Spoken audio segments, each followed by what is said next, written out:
and the baby had a lot of complication, plenty of complication. They told me to go ahead and give him a name, so when they will do a death certificate, the baby would have a name. And I said that I was not ready to do that. And they said, well, you must. I asked God, what was he going to do about it? What do you want me to do?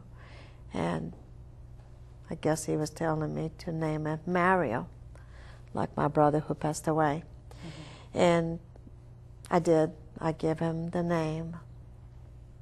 And I asked the Lord to take me instead of my child. Right. At that time, the baby had so many complications that he had I had a spontaneous placenta, so he was born with ruptured intestine. His valve to the heart has not closed like normality, by nature would. I heard that he had water in his brain. So the doctor told me that even if that child makes it, he will never be a normal child. Right. We don't know the effect of the water in the brain of the baby. All those kind of questions I couldn't quite swallow at that time. Right. At nighttime, what happened to me, I was telling the nurse, her name was Kathy, and I said, she was from New York, and I playing around with her, I asked her, I said, Kathy, I said, I need to get out of here. I got 2 little boys at home, and I need to go back to work, because my worry was, how am I going to support these kids? My husband had gone for Christmas, had gone to his country, and it was March, and he had not come back. And I was trying to figure out what would it be, how am I going to pay my mortgage, my bills, and all that. And she says not to worry about it and be fine. But I said, Kathy, I said, I need to get out of here. I really do. And she had given me this machine for breathing. And I said, well, you got to make 100, she said, when you breathe and the bowl goes to 100, right. And then we're going to go ahead and talk to the doctor. I said, well, I have to because I got to go. I got to get out of here.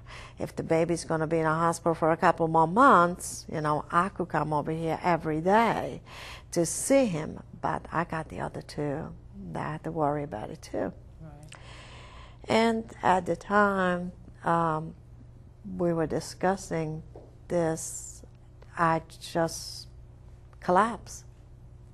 So that's when you slipped into a coma. I slept into a coma. You went from being abused by your husband, right, bleeding for 2 days, right, and finding out you were pregnant, right, the shock.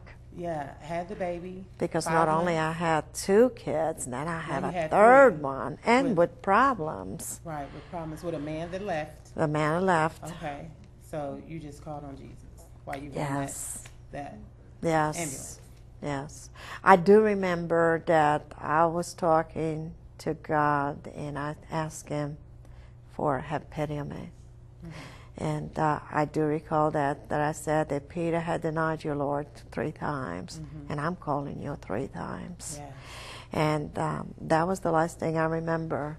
And right before anything, and when I slept into a coma, my health deteriorated so much that the hospital and the doctors, nurses, they couldn't figure out what happened. My lungs collapsed. They filled up with water. And the blood transfusion that they gave me, some kind of disease I had caught from the blood. Wow. And my body rejected, and all those kind of complications I had. So not only I had a C-section when I had the baby, and they're trying to save my life as fast as I can, then they had to take me back into surgery for hysterectomy because my placenta had broken. So I had this surgery, and here they are trying to save my life at Gwinnett Medical. Okay, because I can see that you had a trach. Yeah, yeah, They I gave had you a a trach. So you have all the marks and signs. Oh yeah, I had 6 chest tubes in my lungs to drain the water out. I had 3 chest tubes on each side of my body. Okay, so you're in a coma. How long were you in a coma? For 11 weeks.